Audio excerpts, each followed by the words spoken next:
warahmatullahi wabarakatuh. Yang saya hormati dan rekan-rekan sekalian, perkenalkan saya Muhammad Halimi Chandra, asal saya dari Kabupaten Semarang, S1 saya dari Perencanaan Wilayah dan Kota Undip, Prof. Matur nuwun. Oh ya, sekarang sedang di Jakarta karena Sedang ada joint riset, Prof, di Jakarta dengan siapa? dengan Section University.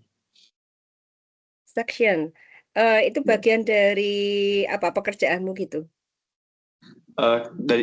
Dari Undip, Prof. Jadi di Undip itu ada joint riset gitu, Prof, dengan Section University. Jadi Section mengirim satu mahasiswa dari Section ke Indonesia untuk melakukan riset. Kalau dari sini supervisornya itu dari Bu Celi, Prof. Bu Celi Novia Bramiana.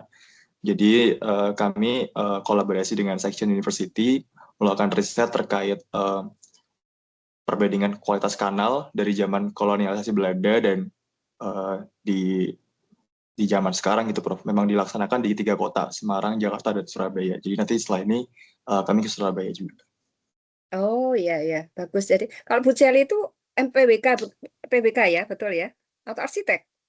Sekolah vokasi di teknik sipil dan perancangan bangunan, Prof. Oh, Namun oke. beliau kan sekarang juga di MIL juga, Prof. Dosen di MIL juga. Iya, saya kenal Bu Celi. Ya, Prof. Section University itu dari negara mana? Di Deventer, Netherlands. Oh, oke, ya baguslah, Ya, bagus Prof. ya. Eh 2 tahun yang lalu saya penelitian tentang mangrove di Wakatobi. Bukan Wakatobi, maaf. Di Bunaken ya, di Bunaken. Yang Wakatobi itu dengan Amerika, yang di Bunaken itu dengan di Universitas di Irlandia. Kemudian yang di Karimun Jawa itu juga dengan Amerika. Jadi selalu menarik ya ngomongin tentang banyak hal ya terkait dengan hal-hal yang bisa kita kerjasamakan karena untuk pengembangan ilmu begitu. Ya, baik. Ya, oke, terima kasih Helmi. Silahkan Mbak Lubna.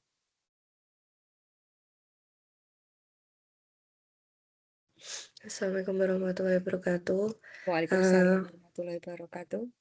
Perkenalkan, nama saya Lubna Yaskur. Saya dulu S1-nya dari Teknik Lingkungan Undip. Ya, oke. Good. Mas Hoirul. Baik, Prof. Sebelumnya apakah suara saya terdengar ya, Prof? Yes.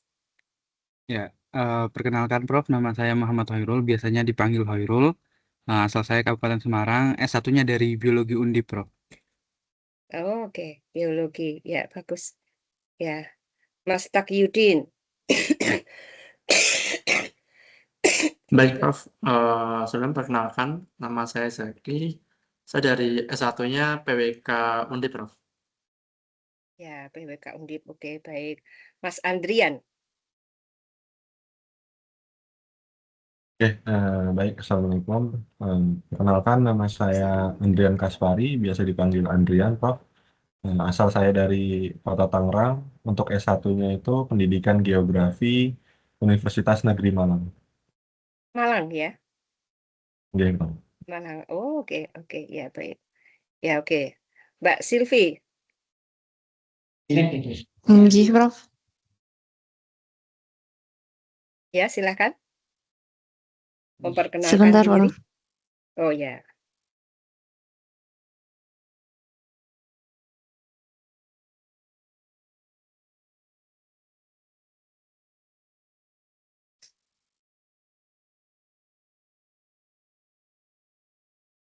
Oke, sambil nunggu Mbak Silvi, saya perkenalkan diri saya dulu ya.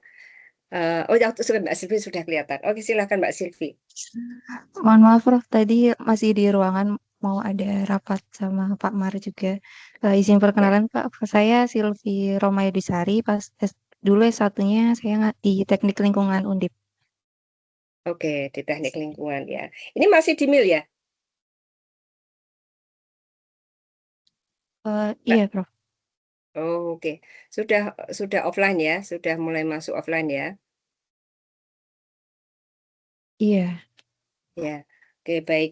Jadi ini kuliah pertama kemarin karena barusan Pak Haji juga kasih tahu kalau ini adalah jadwal saya. Tadinya saya terakhir gitu katanya ya. Tapi ini saya lakukan online ya karena ada banyak hal, ada kaitannya juga dengan kuliah sebelumnya dan saya masih belum sembuh batuk gitu. Gak enak kalau ke kantor gitu ya. Nanti apa? Gak enak dengan teman-teman. Pakai masker bisa sih saya, Pak. Tapi kalau pakai masker tuh saya gelagapan kayak orang mau tenggelam gitu ya. Kayak sesak nafas gitu. Agak cocok saya pakai masker. Jadi saya hindari ya sudahlah, senyampang saya masih bisa online, saya online dulu gitu sambil nunggu sembuh. Karena kuliah saya tuh banyak sekali. Kemarin waktu masih puasa, itu ngajarnya 3 kali, 4 kali sehari gitu ya. Mulai jam 7 pagi sampai maghrib. Jadi kadang-kadang tenggorokan itu sudah kering begitu ya, tapi kan nggak bisa, tetap harus kuliah. Jadi karena kalau misalnya puasa Senin Kemis kan ada hari jeda gitu ya. Tapi ini karena tiap hari, akhirnya walaupun saya sudah minum cap kaki 3 tiap hari, sudah saya minum panas-panas, sudah vitamin, akhirnya jebol juga gitu ya. Di Lebaran malah akhirnya radangnya sudah nggak ketulungan karena sudah tertunda-tunda sekian lama. Jadi ini batuknya kok ya cukup lama ini ya. Ini nggak apa-apa lah. Ini bagian dari dinamika.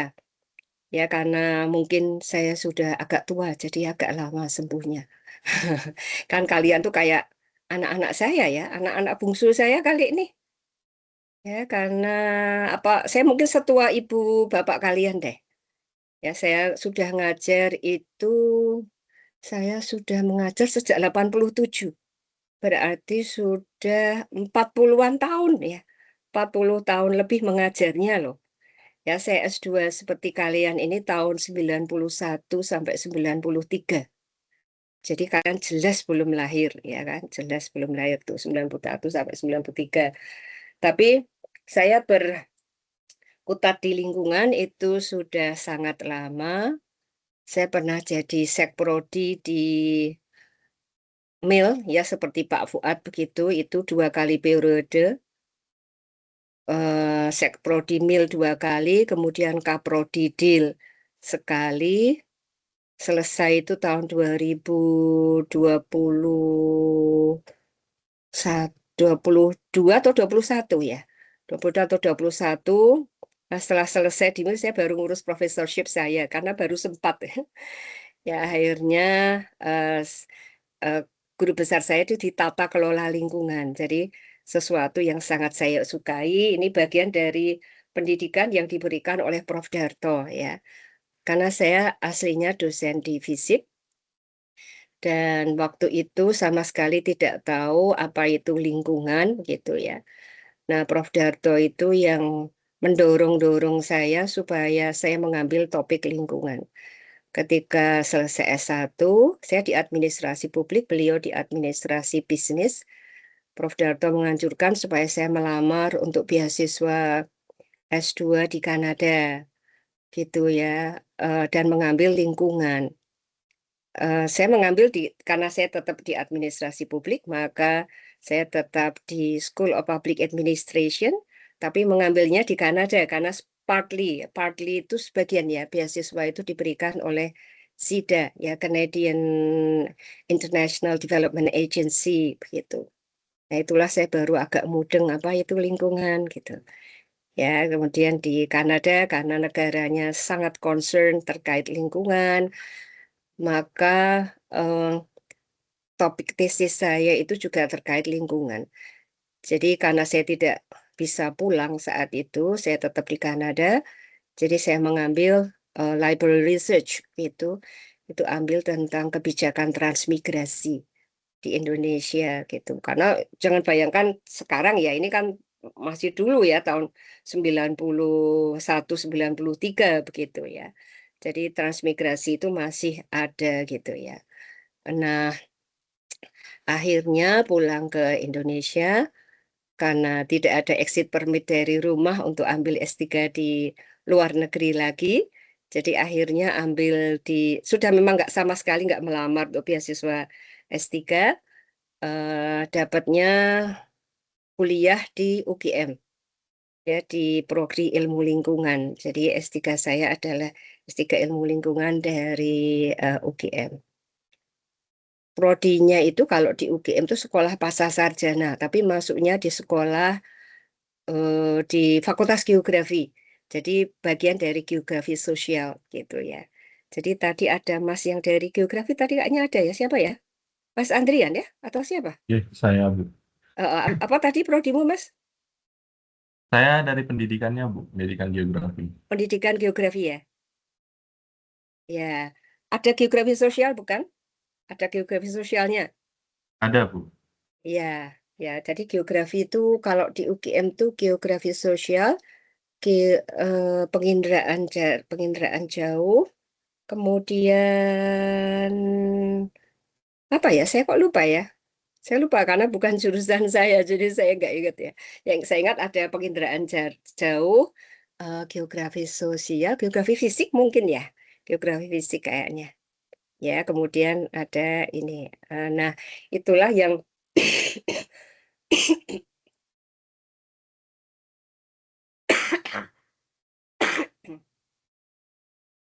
excuse me ya, excuse me kalau masih ada batuk-batuk ya. Kalau untuk ngomong banyak masih suka batuk.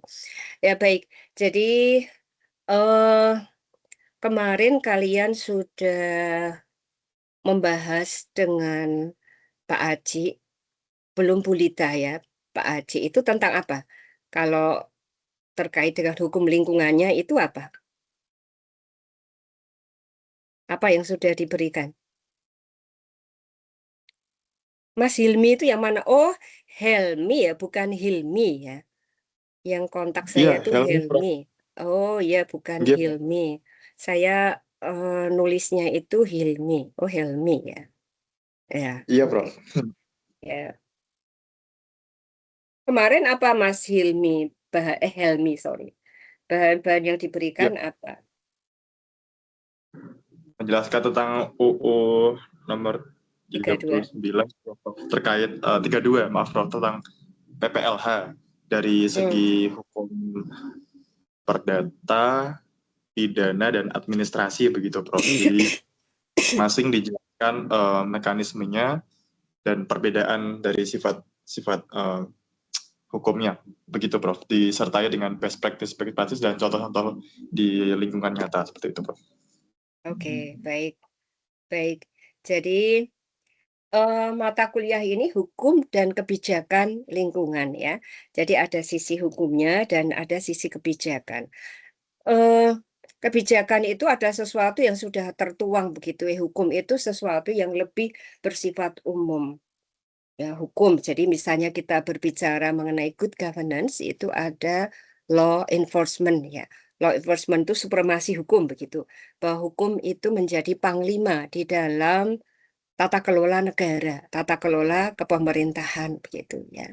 Ini adalah law enforcement, bentuknya bukan policy enforcement bukan, tetapi adalah law enforcement. Apakah kalian sudah paham dengan apa yang dinamakan dengan good governance? Tata kelola kepemerintahan begitu? Apakah sudah familiar dengan istilah itu? Sudah, Mbak Lubna? Nggak ada suaranya. Kamu cuma ngangguk-angguk, tapi saya nggak belum dengar suaramu.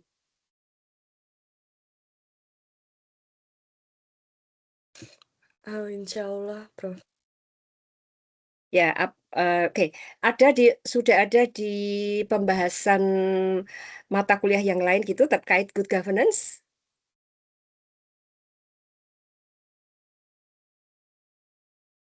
Apakah sudah ada? Mas Khairul, are you familiar with the term good governance? Izin Prof, Oh iya, Mas saya ini. Helmi. Kalau good governance itu pernah dibahas malah di mata kuliah ekologi Prof dengan Dr. Musadun. Waktu itu menjelaskan terkait SDGs ya Prof, kan ada ekonomi, sosial, dan lingkungan. Terus ditambahin satu lagi Prof terkait good governance dan tata kelola yang baik seperti itu Prof. Ya, dijelaskan oke, oleh baik. tapi di mata kuliah lain. Oh ya, oke. Ya nggak apa-apa di mata kuliah lain karena kan ini antar mata kuliah itu kan saling connected ya, saling terhubung. Cuman misalnya kalau tentang perikanan kelautan ya fokus di situ, tentang hukum fokus di hukumnya, kebijakan fokus di kebijakannya begitu. Nah, ini terkait dengan good governance itu berarti tata kelola ya. Tata kelola itu terkait dengan bagus tadi tentang SDGs ya. Saya juga mengampu mata kuliah tata kelola kelembagaan ya di S1. Jadi ada SDGs. Nah, mungkin ada yang bisa menjelaskan Mas Zaki, SDGs itu apa Mas Zaki?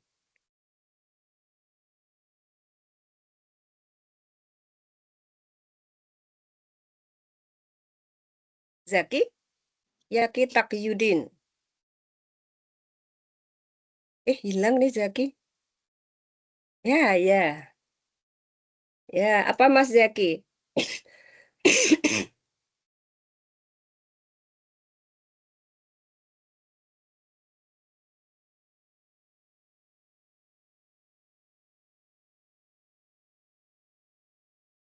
Apa Mas Zaki? SDGs itu apa Mas Zaki?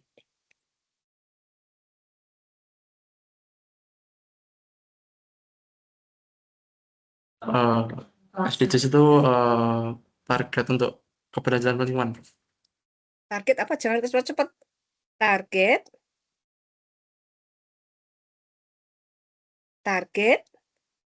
Target untuk keberlanjutan pembangunan, Prof.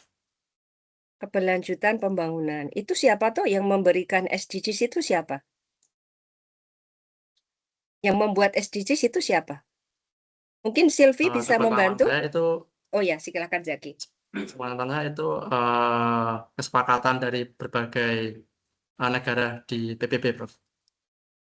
Ya, berbagai negara anggota PBB ya. Anggota PBB ada berapa ya sekarang ya? Ada yang tahu? Anggota PBB ada berapa? Lebih dari 100 jelas. Ada 193, Prof, kalau saya lihat di Google. 193. Jadi SDGs ini mungkin bisa ada yang lebih menjelaskan lebih lanjut karena SDGs ini adalah kebijakan ya. Kebijakan karena butir-butir SDGs itu harus diimplementasikan di dalam perencanaan pembangunan setiap negara anggota PBB begitu. Mungkin ada yang bisa menjelaskan lebih lanjut? Silvi?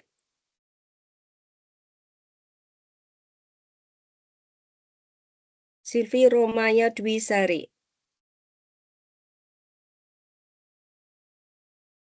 Silvi hilang? Ini Prof. Ya. Silakan. Mohon maaf Prof, untuk pertanyaannya apa bisa disampaikan kembali? Enggak bisa, karena saya menuntut kalian fokus gitu di kuliah ya. Eh, Disambi-sambi nggak apa-apa, tetapi kalian tetap harus mendengarkan karena kuliah online itu sama dengan kuliah offline. Ya, makanya tadi saya minta kalian supaya hadir on cam begitu ya, supaya saya memastikan kalian ada bersama saya gitu. Oke, mungkin Mas Hoirul mau menambahkan? Baik, Prof. Untuk SDG sendiri itu terdiri dari 17 poin, Prof. Yang mana Ya, memang untuk tujuannya sendiri mencapai pembangunan berkelanjutan, Prof. Hingga pada tahun 2030. Seperti itu, Prof. mulai tahun berapa sampai berapa? Berarti Mungkin tahun 2015. 16 ya. 16. 16. 2000 ya, makasih Lubna. 2016 sampai 2030 ya. Jadi dalam jangka waktu 15 tahun. SDGs itu merupakan kelanjutan dari MDGs ya. MDGs itu Millennium Development Goals. Tujuan pembangunan milenium. Kenapa namanya milenium? Adalah karena perencanaan pembangunan itu dikeluarkan untuk perencanaan pembangunan tahun 2000 sampai 2015. Ya, jadi saya ulangi, SDGs itu kelanjutan dari MDGs yang dicanangkan pada tahun akhir 1999 sebetulnya, karena dimulai, makanya namanya milenium ya. Ini karena menyangkut new millennium. New millennium itu adalah abad 21 yang dimulai pada tahun 2000 sampai 2015. Ya, namanya MDGs, Millennium Development Goals, tujuan pembangunan milenium. Waktu itu tujuannya hanya 8. Ya, ada 8 dan lingkungan itu sudah masuk di dalamnya gitu. Ya, saya lupa persisnya kata-katanya. Tapi kalau misalnya no hunger itu tetap sama dengan SDGs. Jadi MDGs itu 2000 sampai 2015, kemudian SDGs itu 2016 sampai 2030. Jadi masih 4 tahun lagi, tinggal 4 tahun lagi ya, 2030 berakhir. Saya nggak tahu nanti setelah ini apa namanya gitu ya. Nah, ini merupakan pedoman dari PBB begitu ya, yang menjadi pedoman bagi semua negara anggota PBB untuk perencanaan pembangunan. Jadi poin-poin yang ada di dalam MDGs atau SDGs ini harus dimasukkan ke dalam perencanaan kebijakan negara-negara yang ada di dunia yang menjadi anggota PBB. Hampir semua negara di dunia itu menjadi anggota PBB. Ada 193. Kecuali ada 3 negara anggota yang menjadi pengamat saja, bukan negara anggota, yaitu Taiwan, karena Cina itu menganggap Taiwan sebagai bagian dari wilayahnya. Kemudian yang kedua itu adalah Vatikan, ya. Seperti negara, kota negara gitu ya, Vatikan ya. Jadi tapi bukan negara anggota resmi, tapi menjadi pengamat begitu ya. Satu lagi itu saya kok lupa ya, negara Afrika saya lupa. Ya ada jadi 193 negara anggota aktif, ada 3 negara anggota pengamat gitu ya. Jadi ini semua memasukkan poin-poin ini di dalam kebijakan. Nah, ketika MDGs itu selesai 2016, mulai dengan SDGs 2016. Nah, ini menjadi sesuatu yang dicanangkan menjadi bagian dari kebijakan yang harus dilaksanakan oleh semua anggota, begitu ya. Sylvie, are you with us right now? Apakah kamu sudah bersama kami? Iya, masih Prof. Apakah bisa on cam sebentar, Sylvie?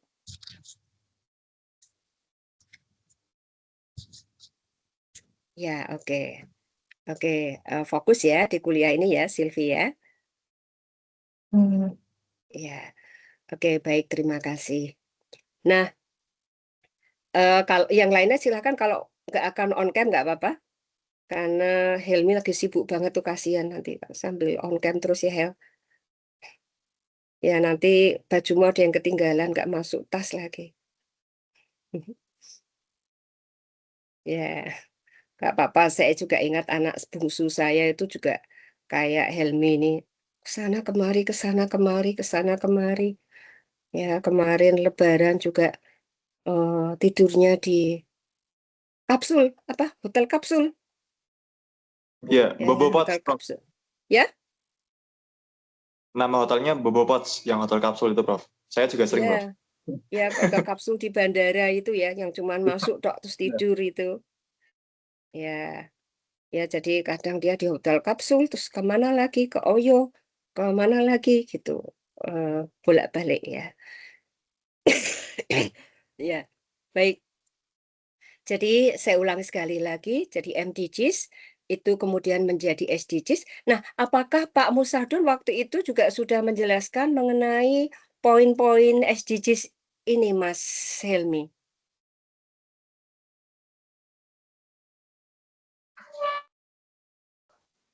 Untuk poin-poinnya tidak diidentifikasikan 17 tujuan itu dijelaskan satu persatu begitu ya, Prof. Namun secara pilar-pilarnya begitu, Prof, beliau untuk menjelaskan dari aspek ekonomi seperti apa, lingkungan seperti apa, dan sosial seperti apa, termasuk ke tata kelolanya. Dan itu lebih fokusnya konteksnya dalam perencanaan tata ruang, Prof, dari pola ruang dan struktur ruangnya begitu, Prof. Jadi belum spesifik ke setiap pilar tujuannya. Oke, baik. Ya, jadi ada 17 tujuan MDGs ya, ada 17 SDGs, yaitu yang pertama itu no poverty, sama dengan MDGs. No poverty, tidak ada kemiskinan. Kemudian no hunger, tidak ada kelaparan gitu ya. Kemudian ada health and wealth gitu ya, kesejahteraan kayaknya gitu. Kemudian ada pendidikan berkualitas, kemudian ada kesetaraan gender. Kesetaraan gender itu ada juga di MDGs ya. Di MDGs sudah ada, kemudian di SDGs ada lagi. Kemudian nomor 6 itu air bersih dan sanitasi. Ya, air bersih dan sanitasi. Jadi kalau kita lihat, loh ini apa kaitannya dengan lingkungan begitu ya. Nah, sebetulnya seperti tanpa kemiskinan itu juga pasti terkait dengan lingkungan. Ya, kebijakan-kebijakan yang terkait dengan lingkungan. Misalnya kaitannya apa ya, Mas Andrian? Antara kemiskinan dengan lingkungan gitu misalnya apa?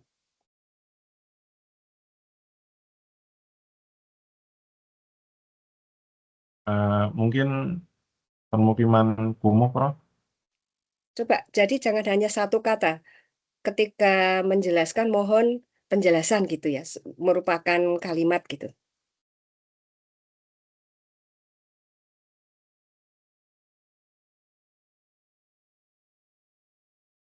Oke, menurut saya terkait kemiskinan, hubungannya kemiskinan dengan lingkungan adalah ketika tingkat kemiskinan masih tinggi, nantinya akan berdampak kepada lingkungan itu sendiri, di mana nantinya akan terbentuk suatu pola pemukiman kumuh yang nantinya akan berdampak kepada kualitas air, juga kualitas tanah, seperti itu, Prof. Mohon maaf Oke. jika salah. Dan kenyamanan ya. Jadi ada bagian dari kenyamanan juga ya. Karena kenyamanan itu bagian dari lingkungan sosial. Ya, jadi bahwa gini, ketika kita terkait dengan lingkungan itu seperti misalnya di dalam AMDAL. Kalian sudah belajar tentang AMDAL kah? Ada di semester ini, Prof. Siapa yang mengajar? Kemarin sudah ada Pak Sasongko dan Prof. Sudarto. Ya, oke. Jadi AMDAL itu ada beberapa aspek ya. Aspeknya apa saja kalau AMDAL? Ada 4 aspek besar yaitu Ada biofisik ya kimia, geofiskim, ya geofisik kimia, geofiskim, biologi, ya sosial, dan sosekbud, juga sosekbud. Ya, terus? dan juga kesehatan masyarakat, Prof. Yes, ya 4 ya, bagus ya, Adrian. Jadi ada geofiskim ya, geofisik dan kimia ya. Jadi terkait dengan kebisingan, getaran, kualitas air, kualitas udara, pengelolaan limbah, pengelolaan sampah, begitu ya. Itu adalah geofiskim. Nah, kemudian setelah itu adalah biologi. Karena jadi tingkatannya memang begitu. Jadi secara fisik itu ada misalnya polusi, kemudian lalu lintas ya, timbulan lalu lintas. Karena misalnya ada pembangunan sebuah hotel besar misalnya di tengah kota. Nah, karena hotel itu bertingkat banyak, maka menggunakan apa itu namanya tiang-tiang yang tiang pancang itu yang paku bumi ya, paku bumi yang harus dipukul-pukul begitu ya, ya supaya fondasinya itu kuat begitu. Nah, itu kemudian yang dibicarakan di dalam AMDAL. Misalnya getarannya seperti apa, kebisingannya seperti apa, polusi yang ditimbulkan itu seperti apa, kemudian pengelolaan limbah dari konstruksi itu seperti apa, nanti pengelolaan limbah operasional hotel itu seperti apa, airnya, udaranya, getarannya, lalu lintasnya, dan lain sebagainya. Nah, ketika misalnya pembangunan itu ada kaitannya dengan biologi. Jadi flora fauna yang terpengaruh oleh kegiatan pembangunan fisik tadi. Nah, setelah kemudian biologi, sampailah ke Sosekbud begitu ya, sosial ekonomi budaya. Bagaimana kegiatan tadi mempengaruhi lingkungan secara sosial ekonomi, misalnya apakah pekerjaan konstruksi itu memberikan dampak kepada masyarakat lokal. Apakah mereka direkrut sebagai pekerja atau tidak, misalnya. Nah, apakah kegiatan pembangunan hotel itu memberikan dampak secara ekonomi, misalnya muncul kesempatan berusaha, kesempatan kerja ya untuk masyarakat lokal. Misalnya kemudian masyarakat lokal apakah mereka kemudian bisa membuka kos ya atau mengontrakkan rumah mereka untuk bekerja dan lain sebagainya ya. Nah, kemudian juga setelah sosial ekonomi adalah sosial apa? Budaya, Mbak Prof. Lubna? Sosial budaya, betul, sosial budaya. Misalnya apa kalau sosial budaya itu? Kalau sosial ekonomi kan berarti pembangunannya, baik konstruksi maupun operasional, itu berdampak pada kesempatan kerja, kesempatan berusaha. Nah, kalau sosial budayanya apa? Budaya. Coba kaitan dengan lingkungan gitu. Misalnya apa?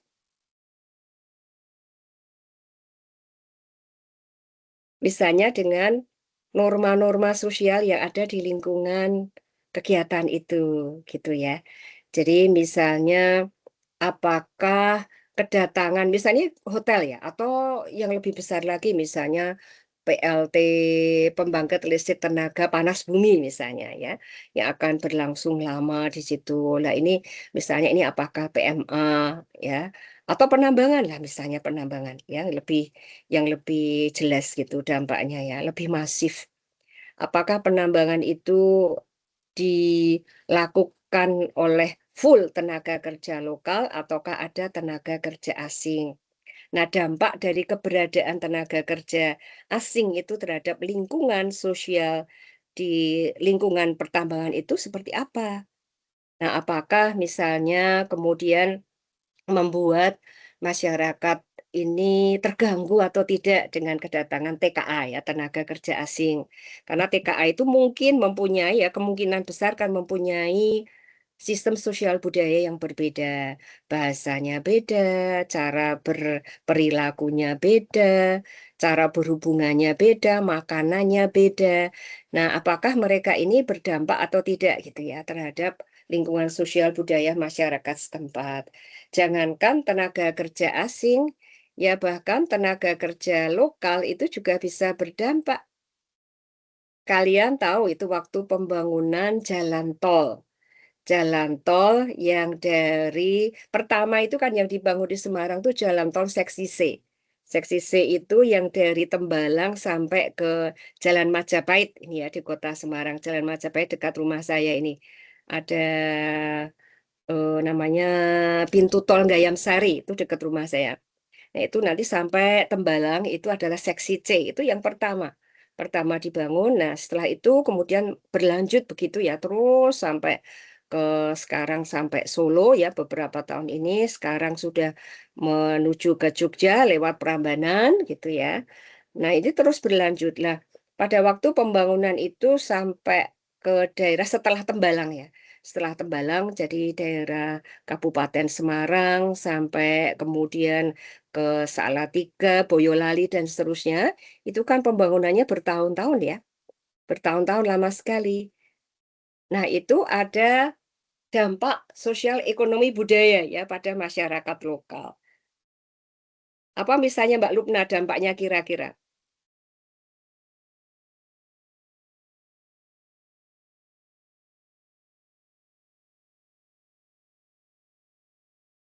Kalau untuk pembangunan, bayangkan pembangunan jalan tol, ini kebijakan ya, kebijakan pemerintah membangun jalan tol, ya. Nah, kira-kira dampaknya apa Mbak Lubna terhadap masyarakat lokal di Kabupaten Semarang, Salatiga, Boyolali gitu misalnya apa? Kemungkinan untuk dampak pembangunan jalan tol biasanya dari sisi ekonominya juga ya, Prof. Ya, apa misalnya? Kebanyakan mungkin masyarakat itu banyak yang berjualan mungkin restoran, warung atau oleh-oleh. Kemudian dikarenakan adanya pembangunan jalan tol, kebanyakan masyarakat pun mungkin lebih memilih lewat jalan tol yang lebih memangkas waktu.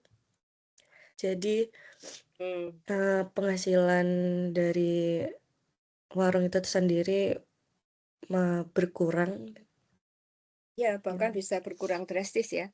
Dulu sebelum ada jalan tol yang ke Kabupaten Semarang sampai Boyolali itu, rumah-rumah makan atau jualan khusus gitu ya, apa khas, makanan khas Kabupaten Semarang, seperti misalnya geduk gitu ya, geduk dari singkong. Dari singkong itu di daerah Ungaran, kemudian ada tahu bakso Pupuji ya, mungkin kalian tahu ya.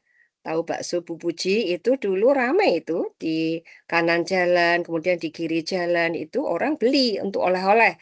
Nah, ini tanda bahwa mereka lewat di Kabupaten Semarang itu adalah beli oleh-oleh tahu bakso Pupuji khas Ungaran.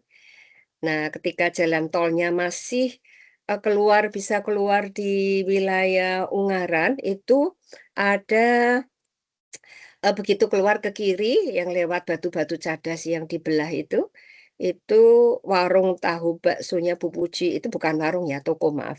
Itu laris sekali ya, tidak hanya jual tahu bakso tapi juga yang lain.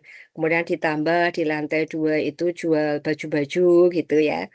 Nah, itu dulu sangat laku, tapi sekarang ketika jalan tol sudah sambung sampai ke Boyolali sampai ke Solo, nah ini kemudian menjadi jauh berkurang. Saya nggak tahu lagi karena sudah nggak pernah lewat lagi ya.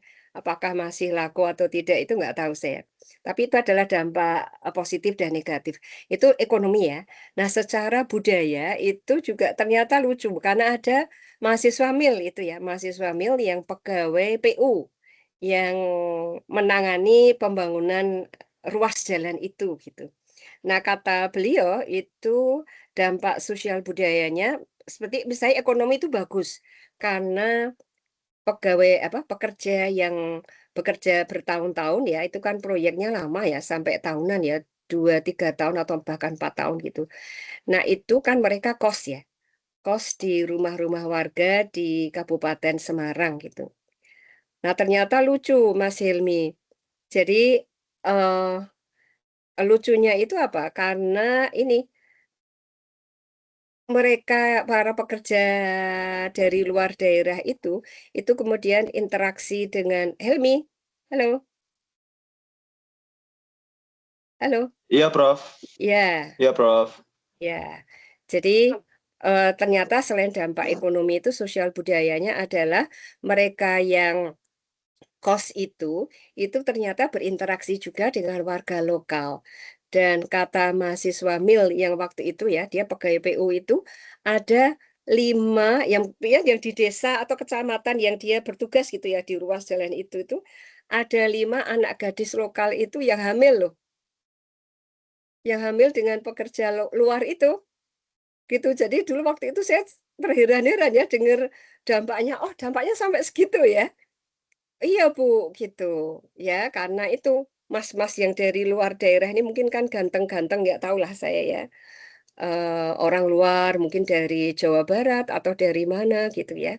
Kemudian ketemu gadis-gadis lokal gitu ya. Itu bahkan dia bilang, iya Bu, sedih kami gitu ya karena ada at least yang dia tahu itu ada 5 gadis lokal yang kemudian minta dinikahi gitu lah mas-mas yang kos di wilayah sekitarnya karena mas-mas itu bangun bangun jalan tol itu gitu. Nah, itu dampak sosial budaya ya. Dampak sosial budaya yang terkait dengan pembangunan jalan tol yang saya nggak kira gitu bahwa itu terjadi. Jadi ini terkait dengan governance juga ya, Mas dan Mbak. Jadi tata kelola. Bagaimana tata kelola itu dilakukan. Nah, tata kelola ini merupakan jabaran dari kebijakan di lapangan begitu. Nah, ini terkait dengan akuntabilitas ya. Dalam hal ini namanya adalah akuntabilitas atau akuntabilitas sosial. Jadi ini merupakan hal yang sangat penting. Jadi kalau kita berbicara mengenai hukum, itu hukum dengan berbagai bentuknya ya. Ada undang-undang, ada peraturan presiden, ada keputusan presiden, ada peraturan menteri, keputusan menteri, kemudian ada keputusan dirjen, ya terus begitu ke bawah sampai ada gubernur ya, kebijakan gubernur, kemudian ke bupati wali kota, dan terendah itu apa ya? Kalau terkait dengan kebijakan yang terendah itu apa? Apakah kabupaten kota atau ada yang lebih rendah lagi? Peraturan desa, Prof. Peraturan desa ya, ada perdes ya. Ada banyak perdes. Misalnya perdes tentang pengelolaan lingkungan. Nah, gitu ada ya. Ada perdes tentang pengelolaan lingkungan, itu adalah eh, yang apa kebijakan yang ada di tingkat paling bawah gitu. Nah, ini terkait dengan good governance juga. Bagaimana kebijakan itu, apakah kebijakan itu transparan, apakah kebijakan tersebut partisipatif, apakah kebijakan tersebut akuntabel, gitu. Ya, apakah pemerintah responsif terhadap kebijakan itu, apakah kebijakan dilakukan secara efisien, efektif.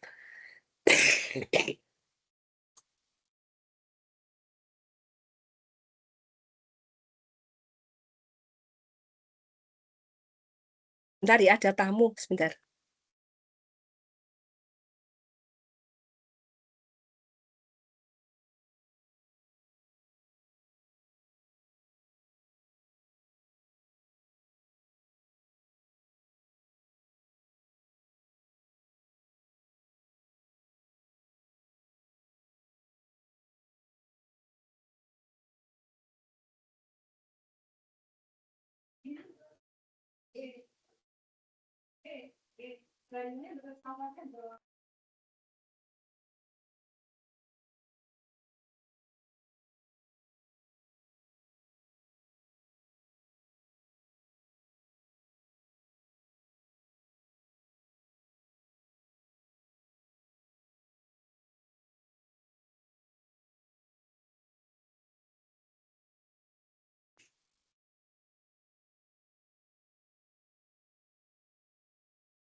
Maaf ya, tadi ada tetangga yang datang ngantar jamu. Ya, pokoknya saya menggunakan segala macam cara. Obat, jamu, biar cepat sembuh gitu. Ya, tadi ngantar jamunya gitu. Assalamualaikum, Assalamualaikum. Jadi, itu nanti jadi makanan minuman saya hari ini. Ya, baik. Sampai mana tadi? Oh, good governance ya. Good governance. Nah, ada banyak prinsip terkait good governance gitu ya, yang terkait dengan SDGs gitu ya. Jadi kalau yang tadi Pak Pak Aji, Prof. Aji sampaikan itu terkait dengan hukumnya ya, terkait dengan hukum-hukum yang kemudian terakhir itu adalah Undang-Undang 32 2009 tentang PPLH. Nah, sebelumnya apa? Undang-undangnya sebelumnya apa? Sebelum PPLH itu undang-undang apa? Undang-undang lingkungan hidup yang pertama itu apa? Apa namanya? Kalian tahu nggak? Sudah dibahas belum? Undang-undang lingkungan hidup yang pertama adalah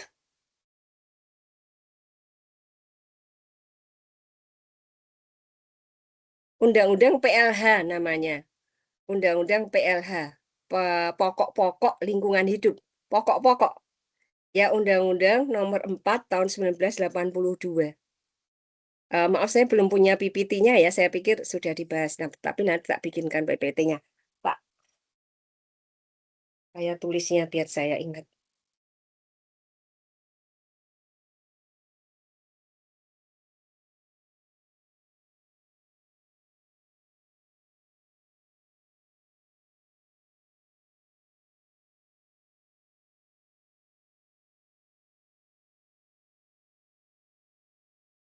Jadi, undang-undang yang pertama tentang lingkungan hidup itu adalah Undang-Undang Nomor 4 tahun 82 tentang pokok-pokok lingkungan hidup. Nah, setelah itu berkembang tahun 82 kemudian sampai ke tahun 97 ya, 15 tahun kemudian itu namanya adalah Undang-Undang PLH. Tapi bukan pokok-pokok lingkungan hidup melainkan pengelolaan lingkungan hidup. Ya, kemudian baru setelah itu Undang-Undang 32 tahun 2009 itu Undang-Undang PPLH, Perlindungan dan Pengelolaan Lingkungan Hidup. Jadi Undang-Undang Nomor 4 tahun 82 itu undang-undang tentang pokok-pokok lingkungan hidup. Kemudian Undang-Undang Nomor 23 tahun 97 itu tentang Undang-Undang Pengelolaan Lingkungan Hidup. Tapi kemudian karena pengelolaan lingkungan hidup itu membutuhkan perhatian yang lebih serius, maka kemudian karena lingkungan itu kemudian menjadi lebih gawat begitu ya, lebih memerlukan urgensitas fokus ya di dalam pengelolaan, maka kemudian tidak hanya Undang-Undang Pengelolaan Lingkungan Hidup, tetapi juga Undang-Undang Perlindungan dan Pengelolaan Lingkungan Hidup. Yang kemarin ini juga digugat ya oleh para aktivis lingkungan hidup karena kemudian lahirlah Undang-Undang Ciptaker, ya Undang-Undang Cipta Kerja yang membypass gitu ya, membypass banyak undang-undang lingkungan, termasuk di dalamnya itu adalah terkait dengan masalah lingkungan hidup yang kemudian digugat begitu ya, karena mestinya lingkungan jangan di-bypass gitu ya oleh yang tuntutan para aktivis itu, karena lingkungan itu harus tetap dijaga no matter what gitu ya. Pembangunan boleh sih jalan terus boleh ya, tetapi jangan sampai pembangunan itu kemudian merugikan lingkungan serugi-ruginya begitu. Serugi-ruginya itu jangan sampai. Karena AMDAL itu kemudian misalnya antara lain, AMDAL itu tujuannya untuk apa ya? Tujuan AMDAL itu apa? Tujuan AMDAL adalah, ini kaitan antar mata kuliah ya. Tujuan AMDAL adalah, Pak Sas pasti sudah menerangkan secara detail ya. Tujuan AMDAL itu apa, bagaimana prosesnya, dan lain sebagainya. Pak Sas itu seperti komputer yang berjalan itu menurut saya itu. Komputer yang berjalan. Jadi undang-undang regulasi apapun itu Pak Sas itu ingat banget gitu. Ingat banget kayak komputer yang berjalan. Kan Pak Sas itu ketua PPLH ya, ketua PPLH Undip ya, sudah lama sampai banyak periode gitu sampai akhirnya setelah beliau pensiun sekarang diganti oleh Pak Tony ya. Tapi Pak Sas masih ada terus di bidang lingkungan ya, karena itu memang beliau itu S1-nya fisika, tapi kemudian terus-menerus bergulat di lingkungan, dan itu jagoan AMDAL betul itu, jagoan AMDAL se-Indonesia itu ya. Jadi masuk di dalam tim apa namanya tim AMDAL pusat. Untuk penilai AMDAL itu Pak Sas itu ada 7 orang ya, 7 orang yang masuk di situ, yang non kementerian, dan Pak Sas ada di nomor 1 ya, karena itu tadi penguasaan tentang regulasi lingkungan ya, khususnya yang terkait dengan perlindungan atau proteksi lingkungan itu Pak Sas itu sangat paham ya. Salah satu juga dulu yang menjadi arsitek di dalam perancangan ya, pembuatan regulasi Undang-Undang PPLH itu. Dulu kan Pak Sas diajak ke Amerika untuk melihat bagaimana proses Undang-Undang Lingkungan Hidup di EPA, Environmental Protection Agency Amerika itu mereka membuat Undang-Undang Perlindungan dan Pengelolaan Lingkungan Hidup, dan KLH itu belajar dari sana, antara lain Pak Sas itu yang berangkat ke Amerika. Dan saya tergabung dengan PPLH itu sejak tahun 90-an ya. Saya jadi dosen 87, tahun 90 berapa gitu ya bergabung ke PPLH sampai sekarang. Mulai dari membuat dokumen AMDAL yang menyusun, sampai terus akhirnya mengajar AMDAL di PPLH, mengajar AMDAL di MIL juga, sampai kemudian menjadi penilai dokumen AMDAL, sudah nggak nyusun lagi. Dan sampai sekarang ya, sampai sekarang masih menilai dokumen AMDAL. Ini siang nanti saya juga presensi ya di kementerian terkait dengan hasil telaah dokumen yang sudah saya lakukan gitu. Ya, jadi ini bagian dari praktek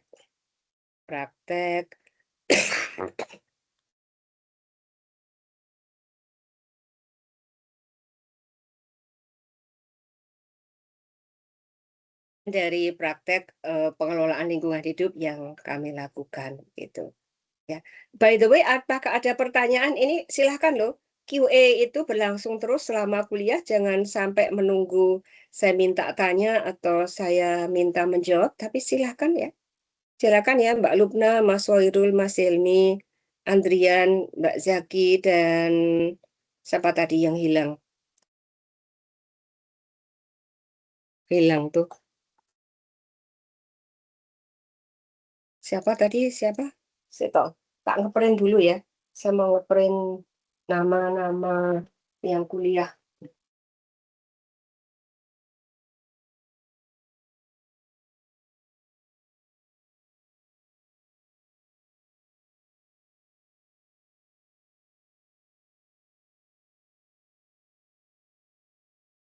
Saya pakai laptop dan ini pakai desktop gitu.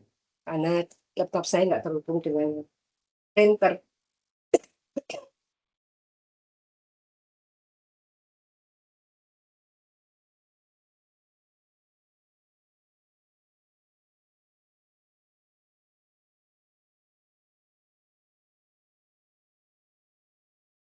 Oh, Silvi ya, Silvi Roman.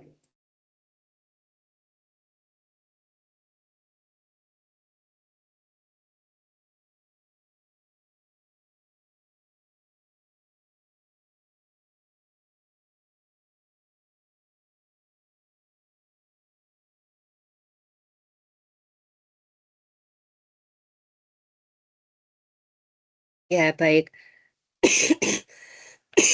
Ya, Mbak Silvi sudah kelihatan lagi.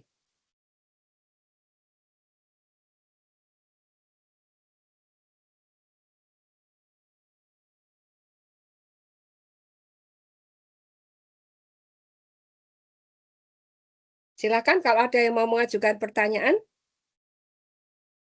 Nggak mungkin nggak ada pertanyaan ya setelah kuliah hampir 1,5 jam, pasti ada. Ayo silakan, ini kita mendengar aktif ya, sebagai peserta aktif mata kuliah. Jadi nggak mungkin tidak ada concern atau pikiran atau pertanyaan atau tambahan mungkin dari penjelasan saya, karena nggak mungkin Bu Hartuti itu tahu semua, impossible ya. Pasti ada hal-hal lain yang tidak saya ketahui, banyak sekali bahkan, dan saya akan sangat berterima kasih kalau kalian mau menambahkannya di sini. Silahkan.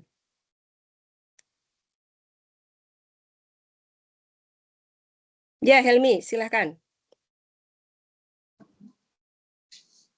Ya, Maturnuwun Prof. Tadi saya sebelum sempat resen, tapi Prof sambung notis sepertinya saya mau nanya gitu. Ya, Maturnuwun Prof atas pertanyaan. Untuk penjelasan dan paparan yang sangat luar biasa sebelumnya. Mungkin sebagai perspektif dari planologi begitu ya, Prof. Mohon izin Prof, suara saya agak terputus-putus ya, Prof, karena ini nggak putus-putus. Nggak putus-putus. Oke, saya lanjutkan. Terdapat mungkin pertanyaan yang cukup lazim ditanyakan begitu ya. Namun saya ingin mendengar perspektif dari Prof Hartuti juga. Jadi misalkan sebuah wilayah itu kan pasti memiliki sebuah rencana pembangunan, entah itu jangka menengah, panjang, dan itu nanti diturunkan pada akhirnya ke RDTR atau rencana detail tata ruang, di mana itu mengatur tentang perizinan dan peruntukan pemanfaatan lahan di setiap distrik ataupun mungkin dalam sampai level desa seperti itu. Jadi nanti sudah dibentuk seperti matriks, ini diperbolehkan, kegiatan yang diperbolehkan, tidak diizinkan secara terbatas, dan lain-lain. Tentu ini juga berkorelasi dengan studi AMDAL tadi. Nah, tapi jika tadi saya mendengar terkait adanya good governance, yang juga Pak Musadun sangat tekankan dalam sebagai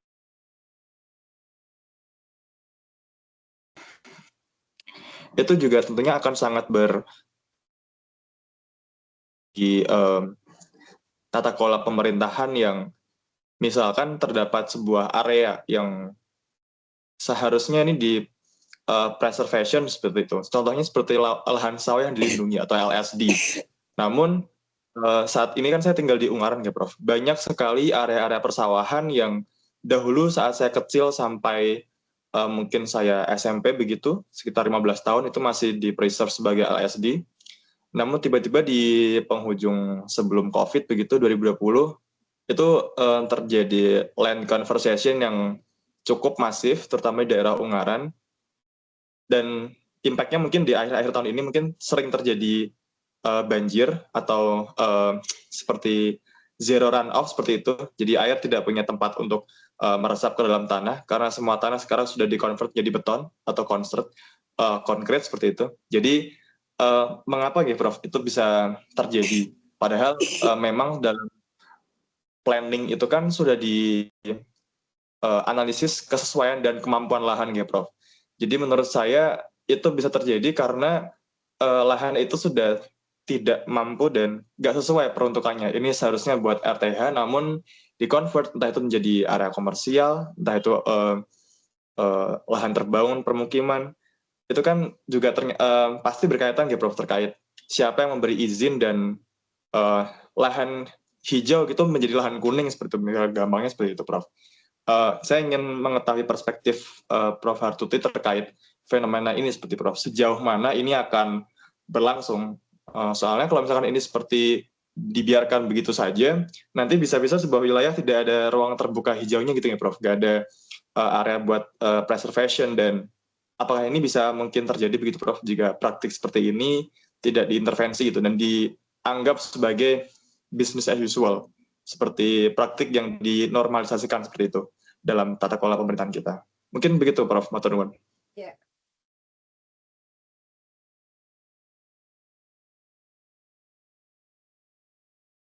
Sebentar saya carikan bahannya.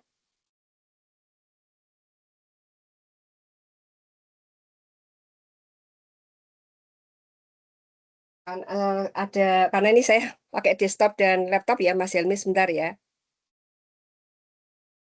Ya Prof.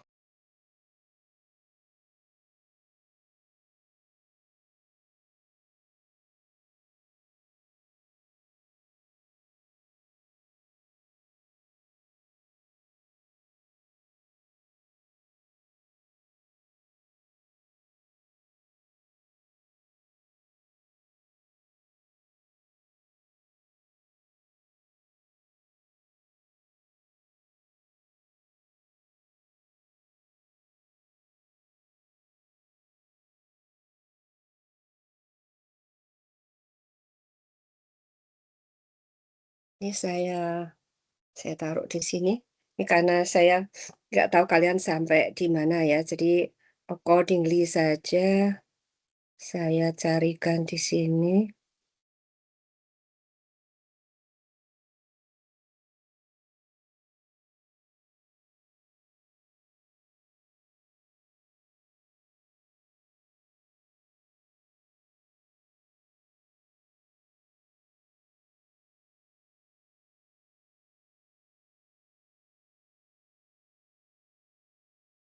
Saya akan share.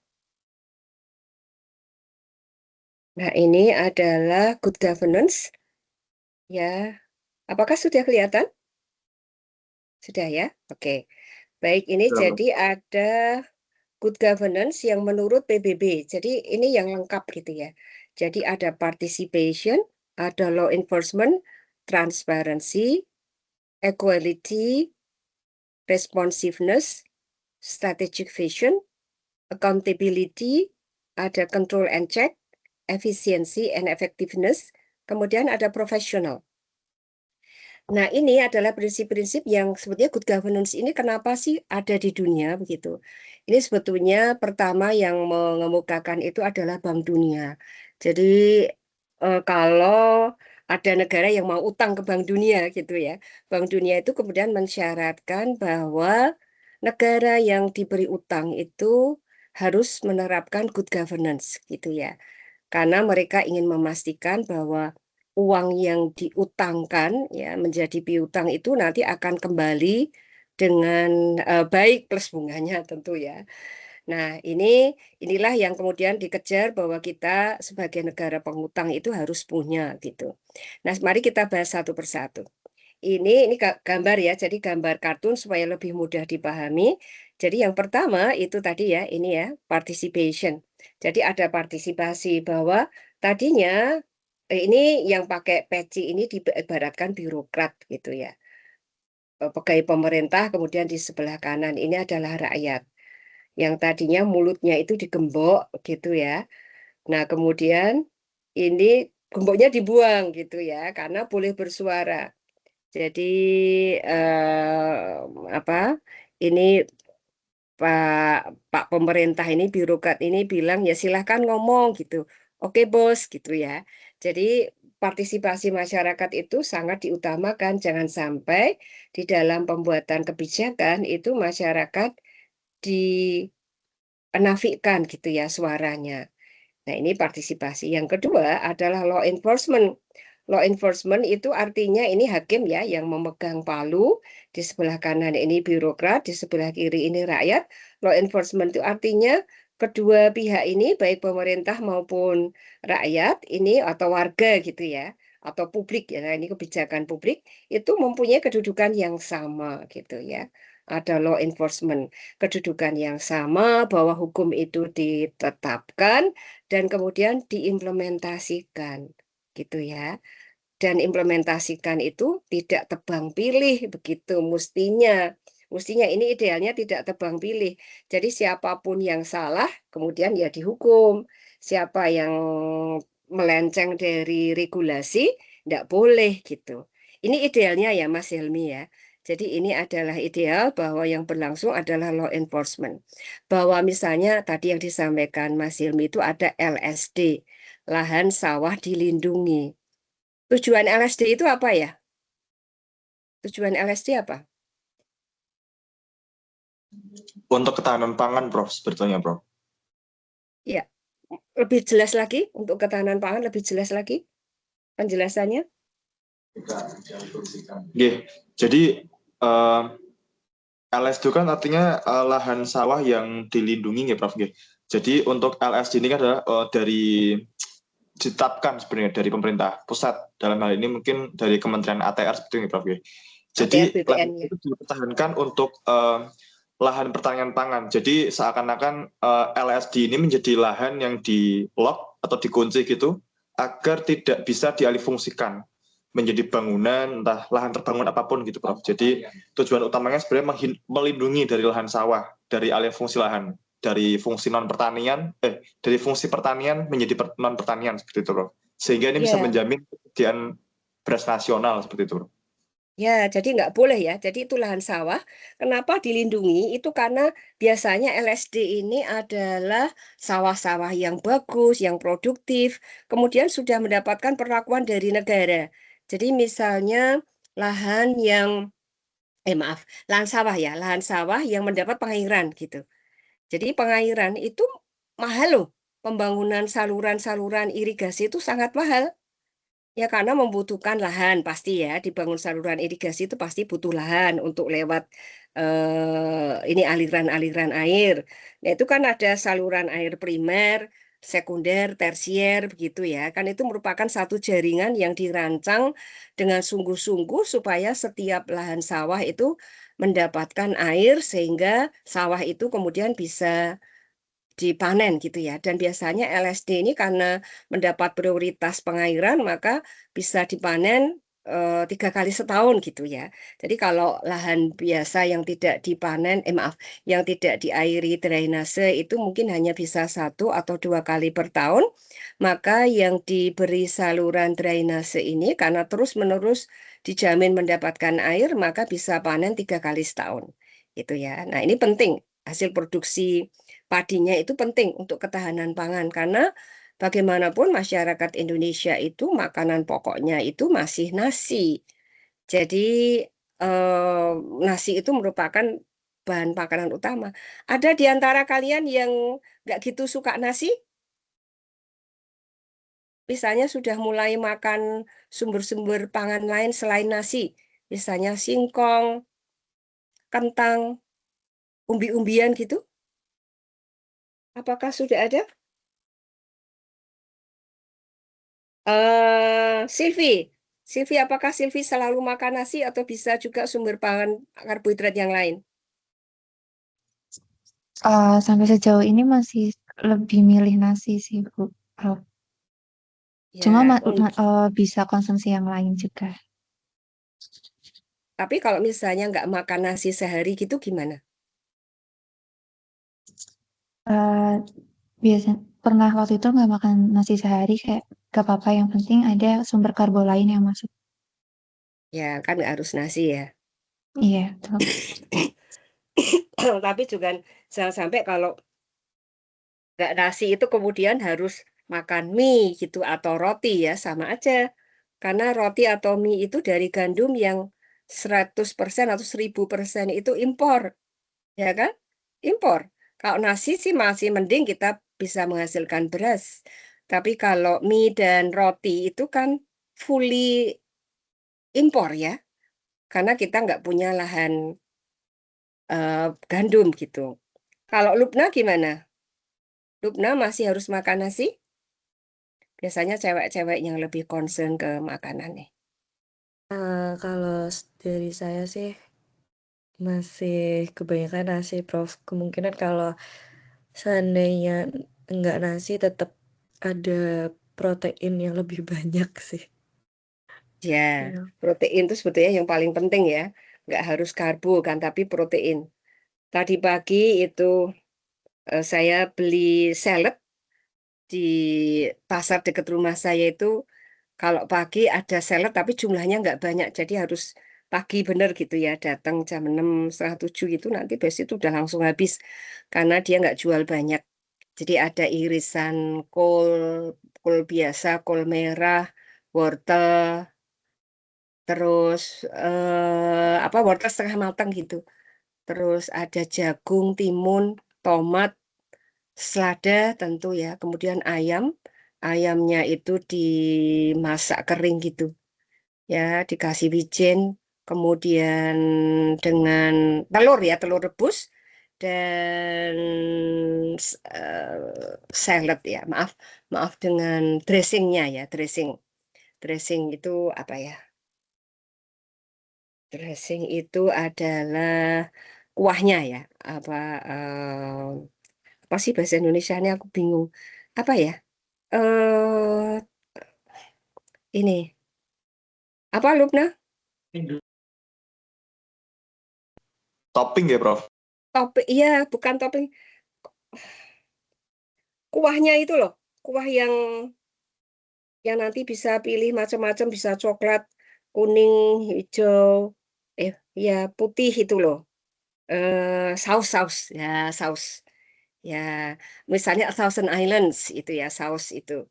Nah, itu saya sudah cukup. Ada kentangnya sedikit, kentang kentang direbus gitu. Kentang direbus sedikit atau kayaknya tadi kok agak keras ya. Oh, kentang rebus sedikit beberapa iris ya itu sudah sangat kenyang. Nah, itu ya misalnya law enforcement terkait dengan LSD. LSD itu harusnya ada gitu ya. Dan memang kalau sudah LSD ya itu harga mati gitu ya, Helmi ya. Mestinya harga mati karena sudah dilindungi, jangan boleh untuk yang lain. Nah, ini yang anehnya di Indonesia, yang lamanya LSD itu bisa mendadak itu berubah gitu menjadi lahan yang digunakan untuk kepentingan yang lain. Misalnya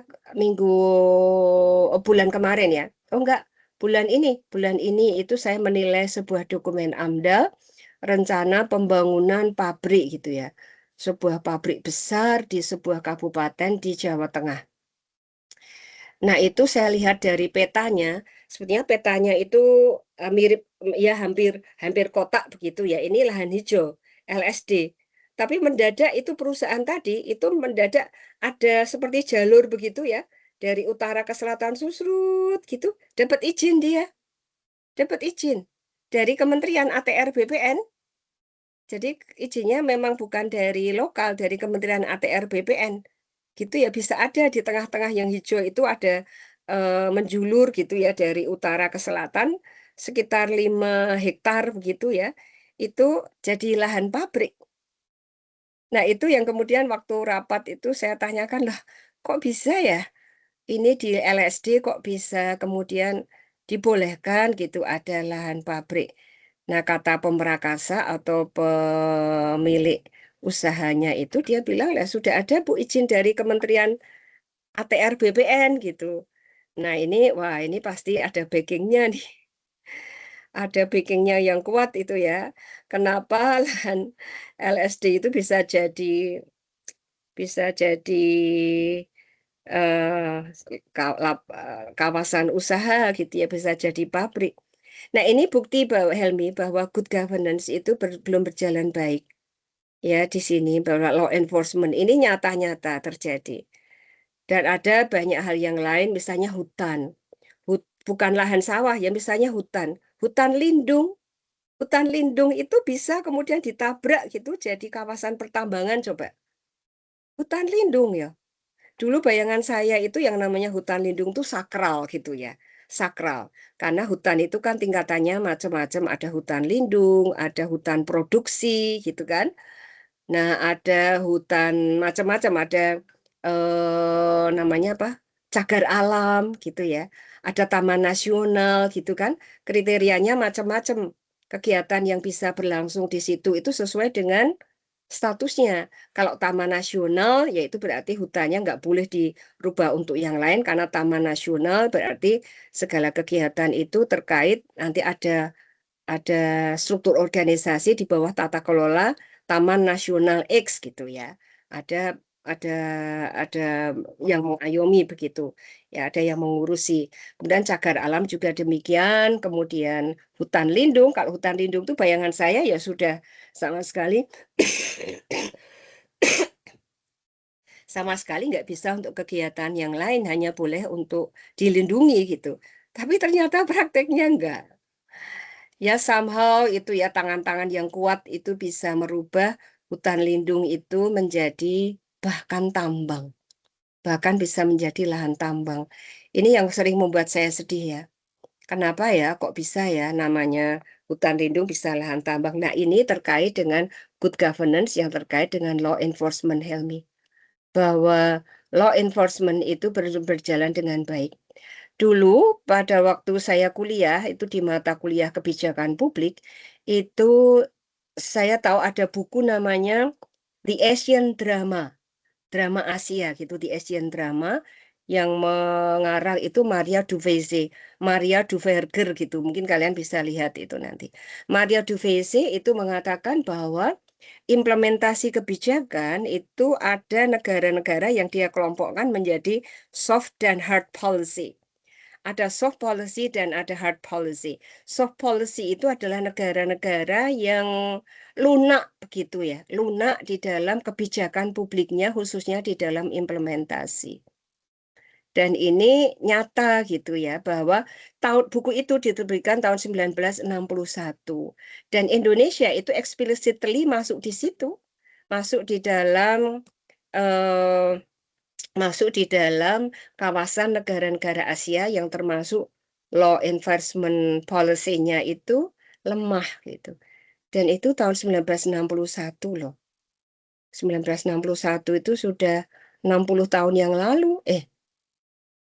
Iya, 60 tahun yang lalu. Menurut kalian, apakah sekarang law enforcement di bidang policy itu sudah menjadi kuat?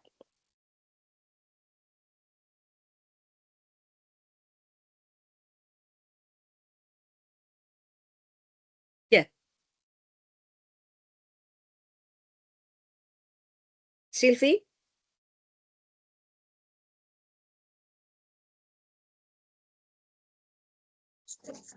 Iya, Prof.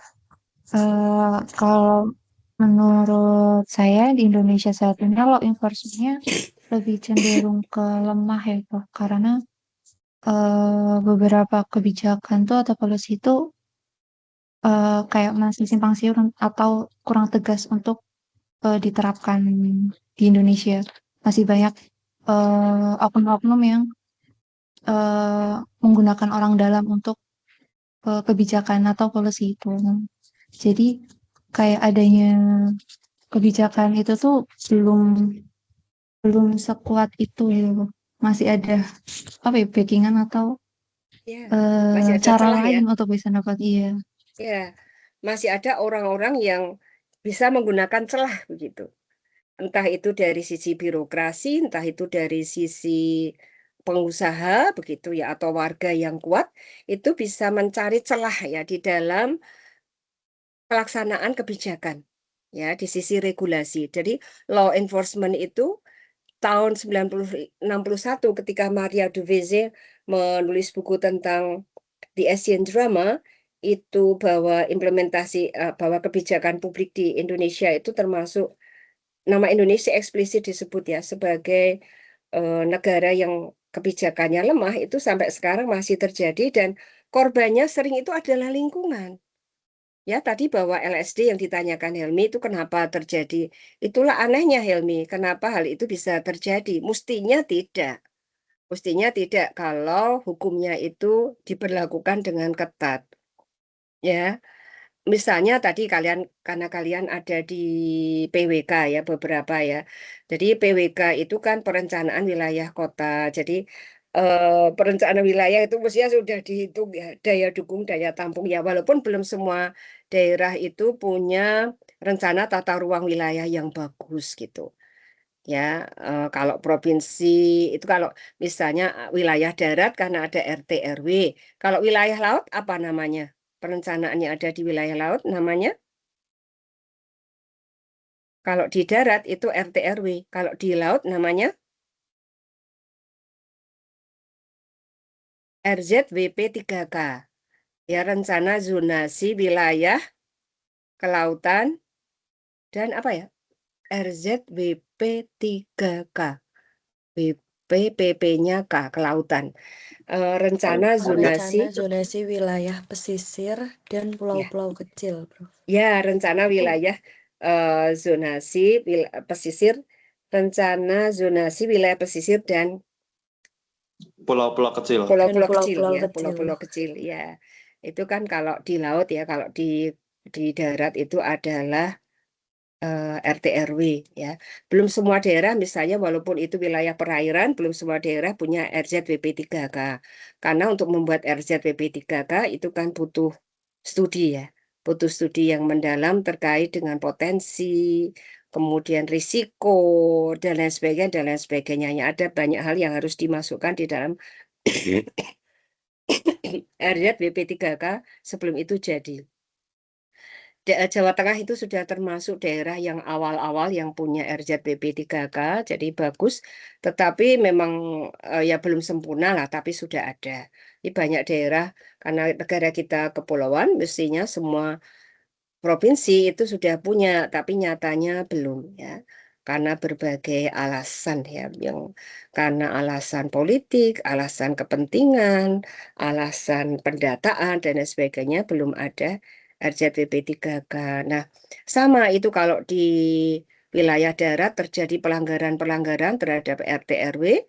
Nah, di laut itu juga terjadi pelanggaran terhadap zonasi wilayah pesisir dan pulau-pulau kecil gitu.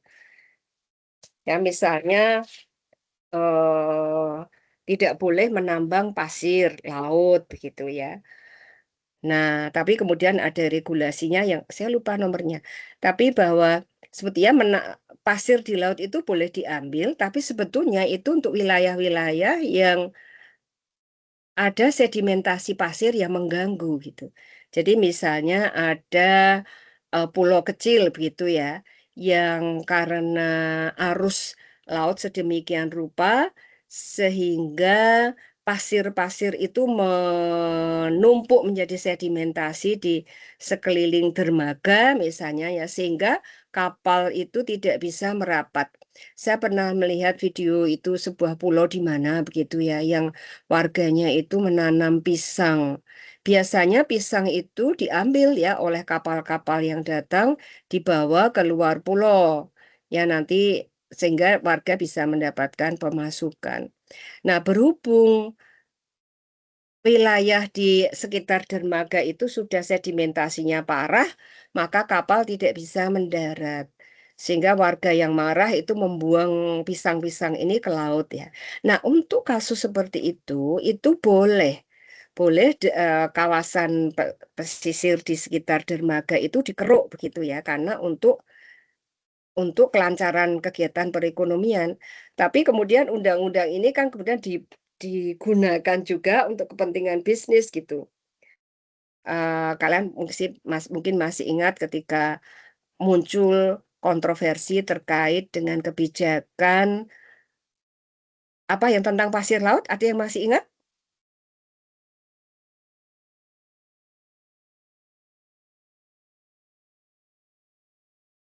Ada yang masih ingat?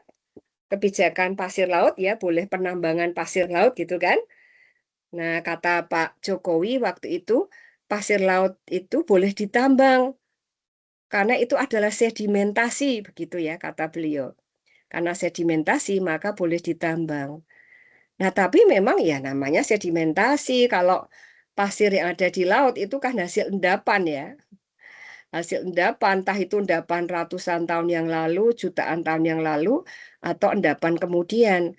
Nah, sebetulnya undang-undang yang membolehkan pengambilan pasir di laut itu adalah seperti tadi loh, kasus yang di dermaga tadi, yang muncul sedikit demi sedikit pasir yang mengganggu kegiatan dermaga, ya keluar masuk kapal sehingga harus dikeruk gitu.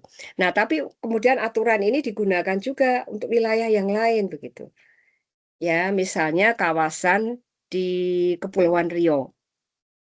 Kawasan di sekitar Kepulauan Riau itu menarik untuk dilakukan penambangan pasir. Kenapa? Kenapa ya Mbak Lubna? Kira-kira.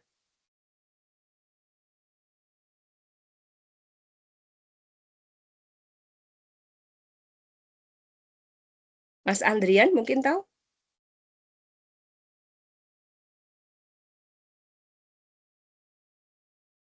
Karena apa? Menarik ya untuk menambang pasir di Kepulauan Riau. Karena apa? Pasirnya bisa dijual ke Singapura.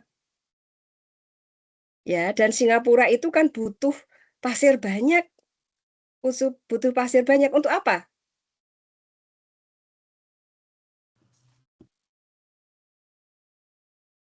Untuk apa? Penambangan pasir, hasil pasir, hasil urugan gitu oleh Singapura digunakan untuk apa?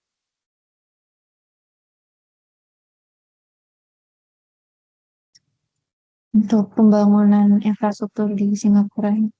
Ya, untuk reklamasi paling penting ya. Reklamasi. Iya, Bro. Jadi Untuk reklamasi perluasan Bandara Changi dan Pulau Sentosa, Prof. ya, jadi kalau kalian piknik ke Singapura, terus lihat bagus banget ya, ada Gardens by the Bay gitu ya, yang di kebun raya yang cakep banget itu ya. Kemudian ada Pulau Sentosa, ada yang kawasan waterfront yang di depan Hotel Charles, Hotel Raffles yang ada gambarnya singa itu merlion keluar airnya itu ya. Itu kan area baru itu sebetulnya. Itu area baru hasil reklamasi. Karena memang pemerintah Singapura itu mempunyai kebijakan untuk melakukan reklamasi wilayahnya. Karena pulaunya terlalu kecil. Pulaunya kecil sekali. Mereka nggak mau pulaunya terlalu kecil. Butuh wilayah yang lebih luas. Jadi butuh sekali banyak tanah uruk gitu ya, berupa pasir, berupa padas, itu untuk meluaskan wilayah. Jadi kalau kalian itu senang ke Singapura, kemudian berkunjung ke Gardens by the Bay, itu sebetulnya tanah air kita loh itu. Tanah air kita. Betul-betul tanahnya itu ambil dari Kepri. Sebagian besar, memang tidak semua. Mereka juga ambil dari Malaysia, katanya juga ambil dari Vietnam. Tapi tentu yang paling banyak itu ambil dari Indonesia. Karena Kepulauan Riau itu terdiri dari ribuan pulau. Dan Singapura melihat, wah kami cuma punya satu pulau, Indonesia punya even ya, bahkan di Kepri saja itu ribuan. Lebih dari 2.400 pulau itu kalau di Kepri, kalau semua dihitung. 2.400-an. Jadi banyak banget. Kalau kalian membayangkan Indonesia kok bisa 17.000 pulau. Yes.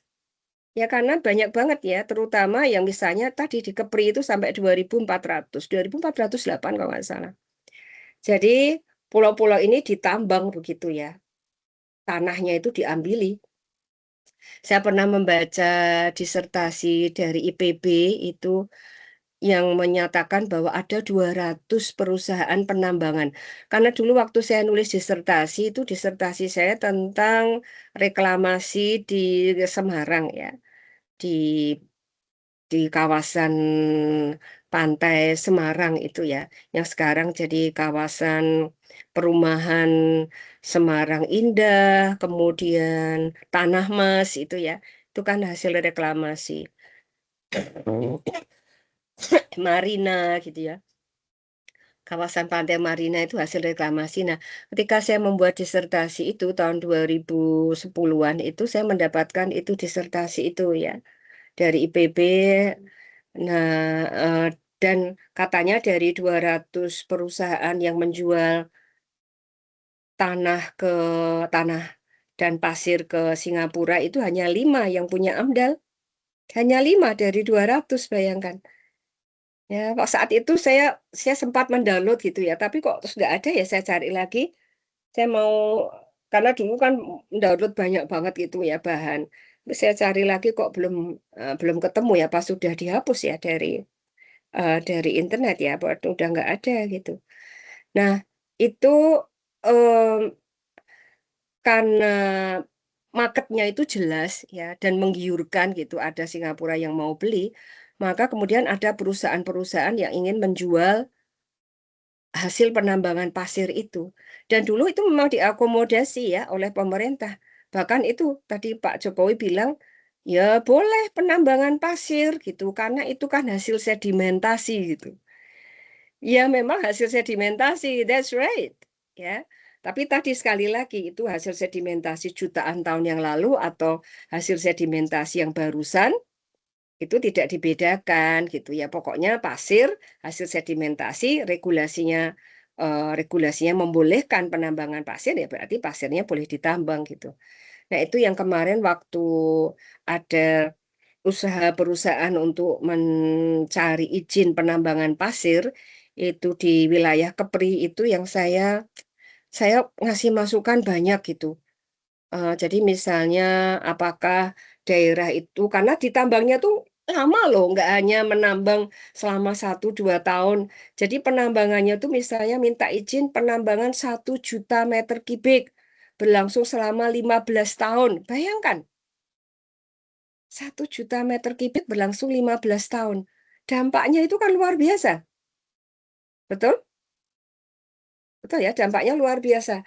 Sehingga saya tanyakan, lah itu wilayahnya kalau teman saya dari perikanan kelautan lebih karena sesuai ilmunya lebih bersifat kelautan perikanan arus dan lain sebagainya. Karena saya dari Sosek, maka concern saya utamanya adalah misalnya tentang apakah nelayan yang lalu lalang di wilayah itu tidak berdampak, apakah kalau pasirnya disedot itu kemudian tidak membuat air laut keruh sehingga ikan-ikan pada lari gitu ya. Nah, apakah nelayan di desa-desa yang terdekat itu apakah kemudian nanti tidak harus nelayannya mencari area ikan yang lebih jauh gitu ya karena area yang dekat mereka itu sudah keruh itu. Kan nggak mungkin pasirnya disedot kemudian lautnya tetap jernih gitu. Nggak mungkin kan? Nggak mungkin. Ketika disedot itu pasti terjadi seperti di darat itu kalau terjadi penambangan maka debunya sampai mana-mana. Kalau di laut pasirnya disedot itu pasti lautnya jadi keruh.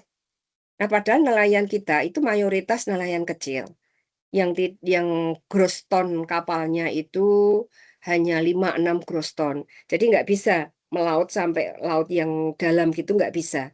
Nggak cukup, nggak kuat kapalnya ya. Bahan bakarnya juga akan jauh lebih banyak kalau dia makin ke tengah gitu. Nah, apakah nelayan ini terdampak atau tidak? Nah, kemudian karena jangkanya 15 tahun itu, nanti kalau ikannya lari terus nggak ada di situ, bagaimana kehidupan nelayan? Nah, kemudian misalnya yang dibahas hanya nelayan desa X gitu, karena disitulah letak kantor perusahaan penambangan pasir. Nah, tapi kemudian concern saya, loh, apakah yang terdampak itu hanya secara administratif, bahwa hanya wilayah desa X, bagaimana dengan desa X1, X2 yang ada di sekitarnya? Apakah di situ nggak ada nelayan gitu ya? Karena desa pesisir pasti ada nelayan. Nah, apakah mereka tidak terdampak begitu ya? Nah, itu hal-hal seperti itu ya, Nak, yang menjadi concern saya di bidang lingkungan. Nah, tapi karena ya itu lagi, masukan saya tuh banyak sampai puluhan halaman ya, keberatan saya dalam hal ini. Nah, kemudian dokumennya diperbaiki gitu ya.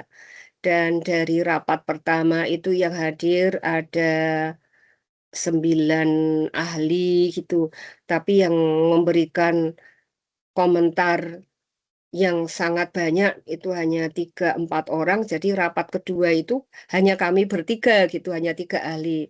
Yang 6 itu karena terkait dengan keahlian masing-masing dan kedalamannya itu enggak diundang lagi gitu ya. Hanya 3 orang dan sudah dinyatakan ada perbaikan-perbaikan gitu. Nah, saya kan melakukan tugas saya ya sebagai memberikan masukan secara sosekbud gitu. Nah, tapi kan kemudian nanti izin lingkungan kan bukan di tangan saya. Ya, izin lingkungan itu terkait dengan banyak hal. Ada masukan ahli, masukan masyarakat, masukan dari instansi, dan lain sebagainya, sehingga nanti keputusannya apakah akan diberikan izin lingkungan atau tidak, itu sudah di luar kuasa saya. Ya, sudah di luar kuasa saya, tapi anyway, saya berusaha memberikan masukan yang sedapat mungkin. Nah, nanti keputusan akhir bukan di tangan saya, tapi tentu saya sangat berharap bahwa masukan-masukan dari kami ini menjadi dasar dari tata kelola lingkungan yang akan dilakukan oleh perusahaan itu ya, seandainya perusahaan tersebut tetap mendapatkan izin lingkungan. Jadi begitu ya, Mas Helmi ya. Apakah saya sudah menjawab pertanyaanmu? Oke, Prof. Matur nuwun sangat. Alhamdulillah sejauh ini jawaban Prof yang bisa menjelaskan dari segala aspek gitu, Prof. Matur nuwun nggih, Prof. Nggih. Ya, jadi begitu ya. Jadi bahkan di darat, tidak hanya di darat gitu ya Mas Helmi ya. Di laut itu juga terjadi hal yang sama. Betul itu awal bulan kemarin saya kaget lah.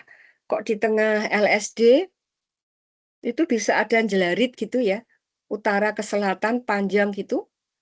Ini bagian dari izin lingkungan untuk didirikan perusahaan. Itu saya heran betul ya. Saya heran betul. Saya tanya apakah petani apakah lahan itu milik petani atau milik desa? Bagaimana proses alih fungsi lahannya? Kalau itu milik desa, apakah sudah direlakan oleh desa? Apakah ada ganti guling begitu ya?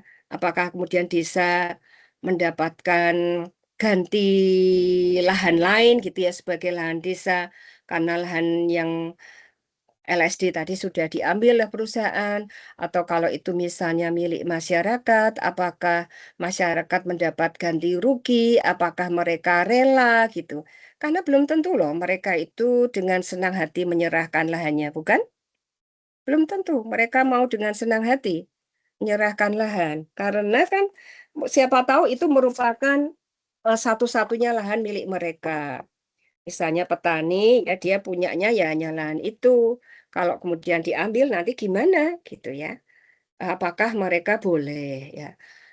Jadi kan gini, ketika proses pelepasan lahan itu kan ada, kalau di dalam AMDAL kan ada sosialisasi ya. Di bagian awal itu ada sosialisasi. Apakah sosialisasi berjalan dengan baik? Apakah warga itu rela? Apakah ada SPT? SPT itu saran, pendapat, tanggapan ya. Apakah SPT warga itu isinya seperti apa? Ya, nah nanti ketika rapat itu ada rapat yang dengan warga, apakah warga itu sudah rela begitu ya. Jadi terkait dengan yang pertama tadi, terkait dengan participation, apakah warga itu betul-betul didengarkan? Apakah yang didatangkan di rapat itu betul-betul mewakili atau tidak? Ya, apakah yang didatangkan itu hanya orang-orang yang pro pada perusahaan? Bisa kan? Yang didatangkan hanya orang-orang yang pro, jadi yang sudah misalnya mendapatkan entah apapun dari perusahaan atau itu mendapatkan intimidasi sehingga bukan merupakan partisipasi tetapi mobilisasi. Beda ya, partisipasi dengan mobilisasi. Kalau partisipasi itu by heart gitu. Ya dengan hati begitu ya mereka rela. Tapi kalau mobilisasi itu digerakkan. Digerakkan oleh mekanisme dari atas begitu ya sehingga seolah-olah bergerak, seolah-olah berpartisipasi tapi sebetulnya bukan. Nah, itu ya, Nak. Jadi terkait dengan ini nanti saya akan share lewat Mas Helmi ya good governance ini dan tugas dari saya adalah kalian melihat praktek-praktek dari good governance ini di dalam kaitannya dengan lingkungan begitu. Ya. Jadi GG atau good governance ini ada sebetulnya good environmental governance ya.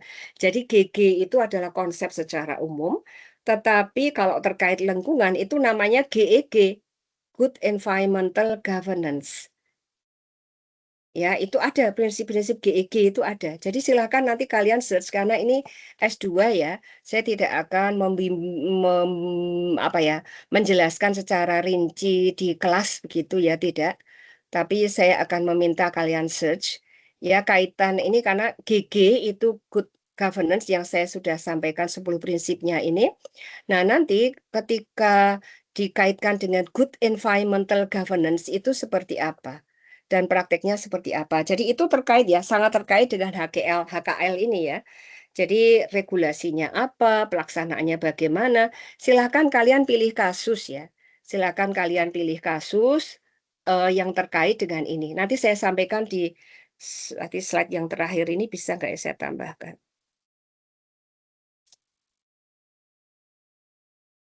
Ya, nanti saya tambahkan di slide terakhir, saya share ke kalian gitu ya.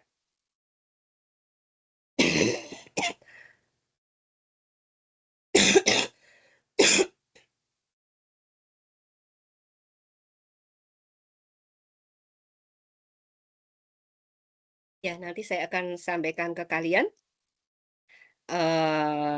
terkait ini. Tuh, ya. Ya.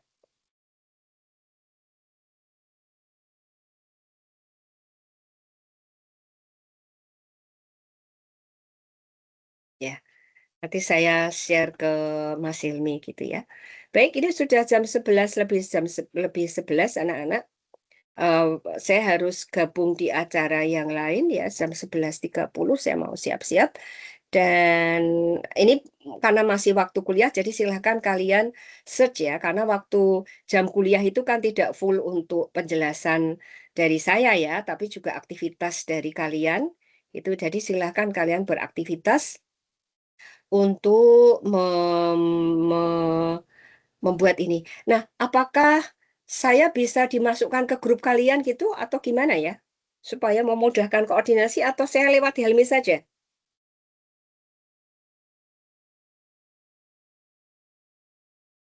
Ada nggak grup kelasnya? Pasti ada ya. Pasti ada. Silahkan kalau saya mau dimasukkan ke grup kelas, supaya nanti lebih mudah koordinasi kita untuk ke depan, karena saya akan ngajar kalian 5 kali. Tuh, ya. Jadi silahkan, saya silahkan di invite di grup, nanti saya akan accept. Kemudian bahan hari ini akan saya sampaikan ke kalian. Gitu ya, bahwa ini good governance itu ada 10 prinsipnya, dan ada 3 pilar good governance, yaitu ada the state atau negara, private atau business sector dan ada civil society atau masyarakat yang masing-masing ini terhubung. Jadi bedanya government dengan governance. Kalau government itu hanya state saja.